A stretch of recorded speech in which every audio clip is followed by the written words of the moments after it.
Welcome back to another video, guys. Just a quick one today, back in the shed, talking about some soft plastics and how I like to rig them for flathead. Been doing a lot of flathead fishing recently, up and down the coast over the summer period, and quite addicted to it actually. I really like it. I find it's a bit of a challenge. Definitely haven't nailed it yet. I've caught a heap of fish in the 80s.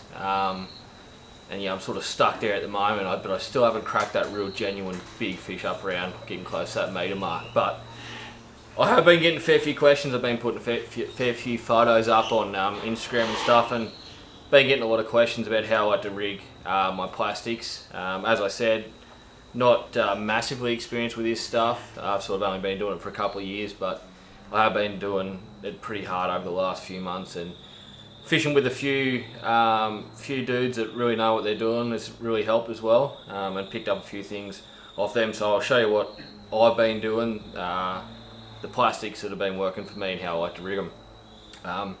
We'll start with the new BaitJunkie GARs. These are the 10-inch gar fish that Daiwa BaitJunkie come out with only a couple of months ago, and they definitely have taken the Australian eastern coastline by storm. There's been a lot of big trophy flathead caught on these over this summer in particular. I think they're very hard to beat. You know, any lure that is, you know, long 8 to 10, even longer inches, that has a horizontal fall seems to be the key to really fool these trophy flathead. You know, the flathead that we're talking 75, 80 centimetre plus models that do see a lot of lures and are quite wise. I have found that really focusing on throwing bigger lures and lures that will sink horizontal to be super effective when targeting them. When you do target these big fish, you're not going to catch as many. You definitely won't catch as many. I've had a lot of fishless days. Whereas if you go and throw like a 75 to 100 mil hard body lure or 3-4 inch plastic, you will catch flathead pretty consistently throughout a session. You know, 30 to 50 centimetre stuff. So if you want to catch a feed, stick to that type of stuff. But ever since I started to commit to throwing the bigger baits, bigger plastics, swim baits, stuff like that, my consistency of catching big fish has definitely grown. Like, I used to fish growing up, lived in Newcastle and fished a lot for flathead, but predominantly throwing small lures. And I think my biggest flathead was 75 centimetres back then, and I would have caught hundreds and hundreds of flathead, but could never catch a big one. And ever since I've really focused on throwing bigger stuff, my catch rate has gone down, but I've caught a lot more fish over that sort of 70 centimetre, 80 centimetre range. So yeah, it's like cod fishing, I guess. If you want to focus on catching big fish, not heaps of fish, which is a natural progression. You know, you start out, you just want to catch a species or a fish, and after a while you want to start targeting those bigger fish. So if you're at that stage and you really want to start targeting bigger fish, definitely beneficial to start throwing bigger gear. So this is the BaitJunkie GAR. Don't know how well that's going to focus, but it's a 10-inch lure. There is some rigging instructions on the back of the packaging when you buy them. Some instructions there, but how I like to fish these is just on a weedless worm hook. So that there is a BKK Titan worm hook. Now you can use 8.0, but I like to use a 10.0. I find 10.0 to be the best. You've got a lot of gape in the hook there, so the bigger the hook, the better the hook up you'll get, in my opinion, because you've got more gape there. Now fishing it like this, a lot of people, and myself included, when I first got these lures, I thought, no, I've got to have a lot of hook exposure, because you've got 10 inches of plastic there, so you think you want to have a lot of exposure, because if you don't, you're going to miss fish. But when we're targeting these bigger model fish, it's amazing how well these actually do hook up. Because they're big fish, they attack the head of the lure and they don't mess around. They hit these hard and they really swallow them down. And then all you got to do is really set the hook with them. Whereas if you have the other benefit of that is you can throw them into crazy places and you've got a lot less chance of them snagging. So I like to fish these a lot on things like oyster beds, rock walls, that type of stuff, where you can confidently throw it up and over basically the shit and know that it's not going to get fouled. But if you do get a hit, they don't mess around. It's a big bait, they want to kill it. So they hit to kill, and when they hit on the head, and they'll take it in like that. And the key is to use heavier than normal gear than you use for flathead, and just give them a good hook set. If you get the bite and give it a good hook set and put that worm hook through the mouth, through the corner of the draw, or through the top lip, the fish isn't going to come off until it's in the net. You will not lose a fish once those hooks are in, but you just got to get the hooks in. So I commonly use, medium, heavy, 5 to 10 kilo rods for this type of stuff. So more like snapper gear for the salties out there. Yeah, heavier stuff. Like, you don't need that type of stuff to catch flathead, but you need that solid rod just to make sure you can really jam that hook home. So that type of stuff, 20, 25, 30 pound braids, 20, 25 pound leaders. So heavy stuff. Once you get the hit, give it to it. Once you've got that hook in, he's not going to come off. So that's the easiest way I've found to fish him. I know other people will like to do different setups, but I can't vouch for it enough. And I know a lot of dudes that are fishing these quite heavily and having great results. They just fish them on a 10-0 BKK as well. So that is the BKK Titan weedless hook. And yeah, it's great. You got the weight of the shank of the hook down there. You'll get a nice horizontal fall down like that.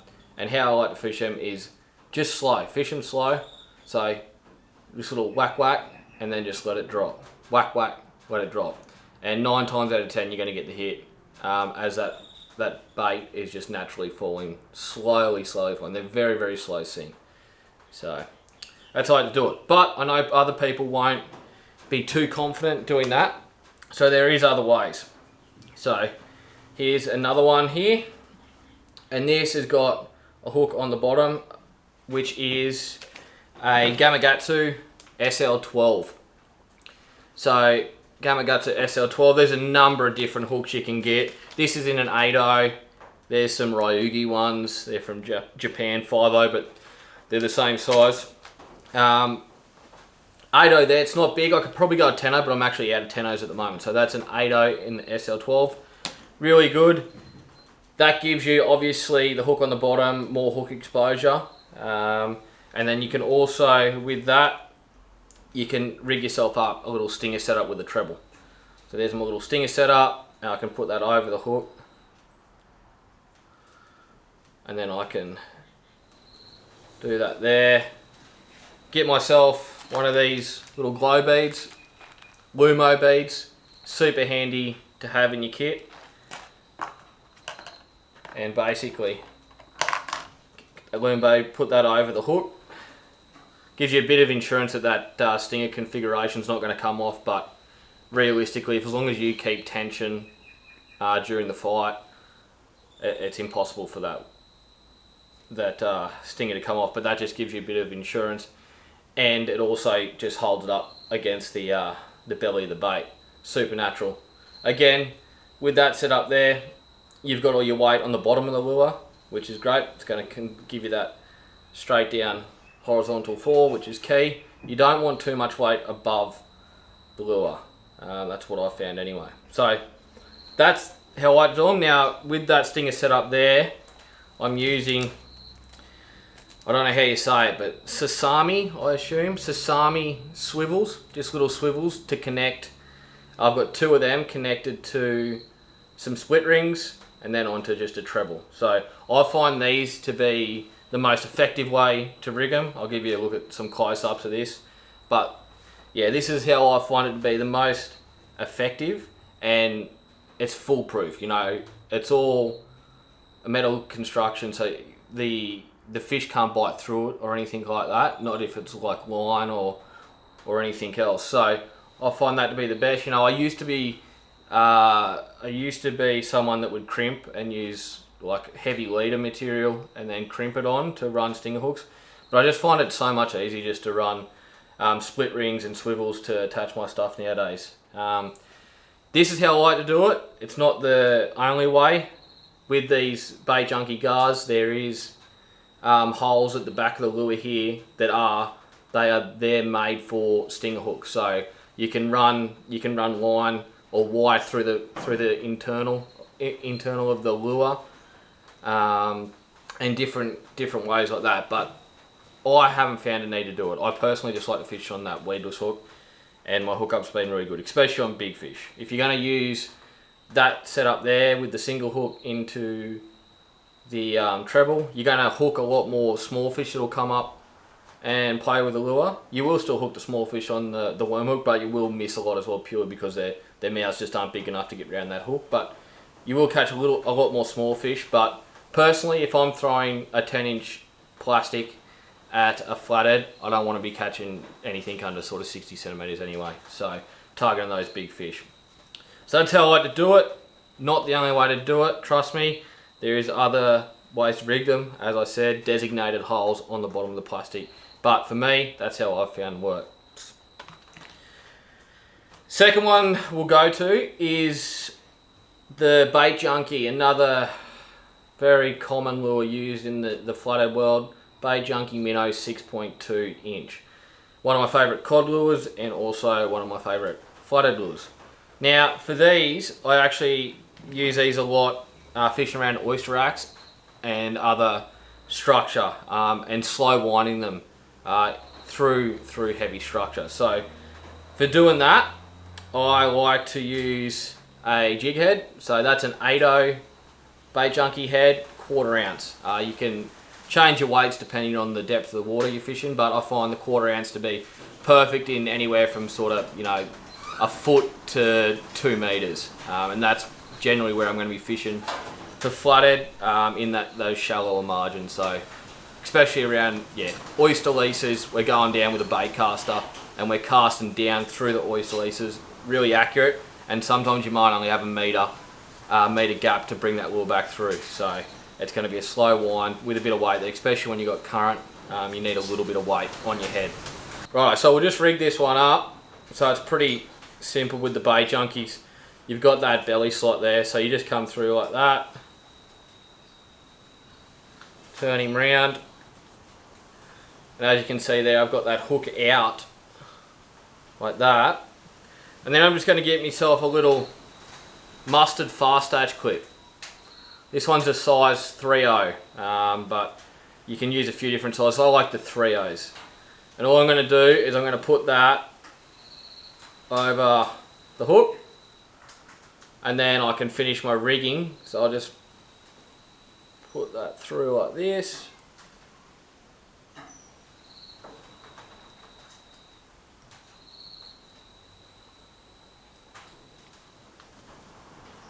Righto, so I've got my lure rigged nice and straight, and now I've just got that little attachment down there which I can chuck a treble on. So I get my treble here,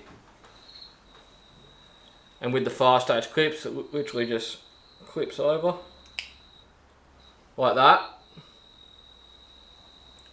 and that's done pretty quick, but you get the idea. I would run that treble's probably a bit big. That's a 1.0 treble or a 2.0. That's just what I had lying next to me, but I'd probably go more like a 1 or a 2 than a 1.0 or a 2.0.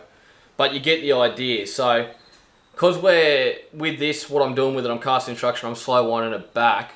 The fish don't get the chance to really inhale it like they would on a pause lure, like when you're fishing the 10-inch gar. So you want to have a bit more hook exposure because they're coming up and hitting it as it's moving, coming back to you. So when you're doing that, you want a bit more hook exposure. You can fish these on a weedless setup, but I find if you are moving the lure constantly back at you, you do want that hook exposure. And you're going to be in tight country a lot of the time fishing this. So when you hook up, you're pretty much fishing a lock drag, again, heavy 25, 30 pound gear.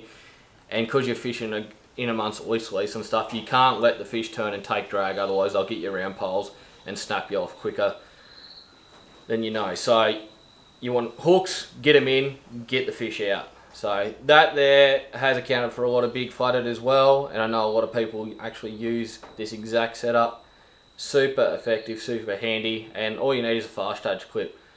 I don't worry about putting a Lumo bead on there. Obviously, if you give the fish slack line in the net or something, it could get that fast stage clip back over the top of the hook. But as long as you've got tension on the lure when you're bringing the fish in, on the line when you bring the fish in, that is not going to get back over the top. But if you do want a bit of insurance, chuck a Lumo bead on there. So there we go, that's our BaitJunkie minnow 6.2 inch.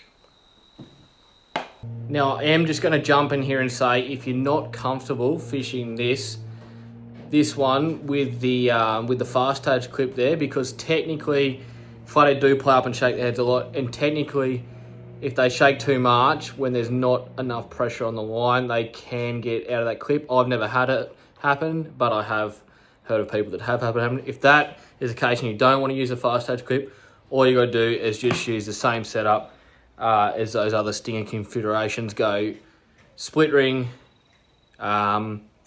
swivel, split ring, back to your treble. So it'll look like this, I'll show you. We've got the fast touch there. So if you don't want to go to the clip, you just go split ring, little swivel, sasami one, split ring, and then treble. So same thing. Those split rings there they're too big, but that's what I just had. So split rings, and then you can chuck your little Lumo bead. Where'd he go? Your little Lumo bead on the top to make sure it doesn't come off. But as I said, as long as you've got pressure on there, it's not going to come off. So there's your two options. You got your clip or that.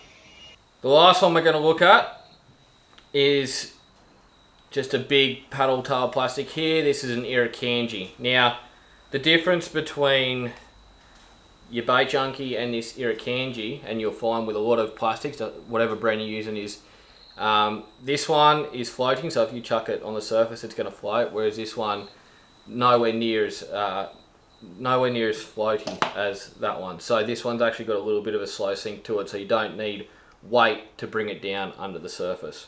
Whereas this, if you threw this on a hook without any weight, so I've got the 1/4 ounce there, if you threw that on a hook without any weight, it would only go on the surface. Whereas this here, I can fish this on this is on an SL12 again, the Gamakatsu SL12, no weight, and that'll slowly sink for you. So this is another great one.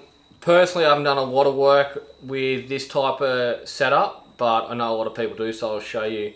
Anyway, I've done it a little bit, but it's not my favourite. I personally prefer to, most of the time, if I'm on a flat or like a rock bar or oyster edges, I'll fish a lure that just, I'm not bringing back all the time. I'm hitting it with little sharp jabs and letting it sit. Sharp jabs, letting it sit, and letting that horizontal fall do the work for me. That's on the flats, and then if I'm in heavy structure and I want a lure that's going to be coming back to me all the time, I normally will go to the BaitJunkie. But this one can sort of do both. You can fish this on a flat, it's going to be super slow sinking, or you can fish it in amongst structure when it's pretty shallow and there's not a lot of current. So basically, same setup here as I had with that BaitJunkie with the exposed setup. Because this is a bigger plastic, bit more depth, just running the weedless hook again isn't as effective. There's more plastic to move, whereas if you've got this one here, there's not a lot of plastic there. So when that fish hits, it's easy to expose that hook. With this one, more plastic, not as easy to expose it. And again, with this one, we're going to be fishing it with a constant wind back to us. So I want that hook exposure. So same setup basically. That's an SL12 8.0 again. And all I've got is the exact same setup with my little swivels and a couple of swivels, couple of split rings to a treble, and then I've just got my little Lumo bead there. Again, the Lumo bead keeps it nice and tidy. Push that up, literally get in like that, click it under that belly slot, and that's a super nice looking setup, and you'll get good hookups on that, especially on bigger fish. They're going to smoke that. So that's another great one to try out. Junkies, they're making a number of different sizes. That's a 9-inch, I believe, 9-inch plastic, but you can get them in a number of different sizes. There is a lot of plastics out there. These are just the ones that I've been using. Now, lastly, another thing. Don't really like using Berkeley stuff, but this is what the tackle shop had. These are Berkeley nail weights. Heap of brands make nail weights. Super handy to have in your kit. This is what they are. I'll show you close up, but sometimes if you got your lures like this one here, that they're not swimming true. They're swimming on their side or whatever. You can actually use a bit of nail weight into the bottom of the lures just to make sure that lure, you can't see it, so I've got that nail weight right in there. You can't see that nail weight, but what it does is puts weight on the bottom of the lure, and it'll just help it track at a true. It'll help it track true, so it'll come back to you nicer. So I use them on different lures, especially on the Irkanjis. I find them super effective. If you want to if you want to fish a bit deeper, so you need to there's a bit of current and you're fishing a bit deeper, like 3 or 4 meters, and your BaitJunkie GAR is just not getting down there. You can slap a couple of nail weights into the back of it. You can also use it to get your lures to fall parallel. So at the moment, we've got all the weight on this setup, all the weights at the front half of the lure. It still fishes pretty good, but some of the other ones like sluggos and that type of stuff that are representing the garfish as well in that sort of 8, 9, 10 inch, 11 inch range, sometimes when you've got all your weight up the front end and not at the back, no weight at the back, your lure will often nosedive like that, and it might sink a little bit too quick. So you can chuck a nail weight in the back half, and what they'll do, it'll actually slow the sink down. You put more weight in it, but it'll actually slow it down because it'll put weight at the back and it'll go back to sinking horizontally, which is what you want. So nail weights are a super handy thing to have in your kit, so I definitely have them. Talking about kits, I've just got myself a tackle box here, and I've literally just got it filled with everything I need to modify any plastics I've got while I'm away fishing for flathead. So I've got like compartment there of split rings. I've got, what have we got? Fast attach clips, Lumo beads, single hooks, so like SL12s and that. Got all my weedless hooks, and yeah, heaps of different stuff there. Pliers, scissors, everything you'll need to make changes to lures on the run or rig up lures on the run. So, what else we got here? Lastly, yeah, just another worm hook with a bit of weight. So if you do want to fish, say you want to fish your garfish there, and you're fishing a rock wall that's 5 meters deep, that's just not going to get down there in current. So you can actually use something like an Owner Beast or a BKK Titan as well with weight, 1/2 ounce weight. Chuck that on and it'll actually sink down the bottom, and then you can fish it in depth. Yeah, that's it. That's how I've been rigging my plastics for targeting big flathead. It's bloody hot in this shed, I tell you. I'm sweating bullets. I think it's about mid-30s today, and no airflow in here. But we've got to do what we've got to do, don't we? But yeah, that's how I like to rig some of my baits for flathead. Hopefully this helps a few of you out, especially the ones that have been asking me questions on different rigging techniques. As I said, these aren't the only way to rig your plastics. There is other ways, but this is the way that I find to be the easiest, and it works for me. So yeah, check it out. Cheers for watching, guys, and I'll see you in the next video. The next one we'll be back out there fishing.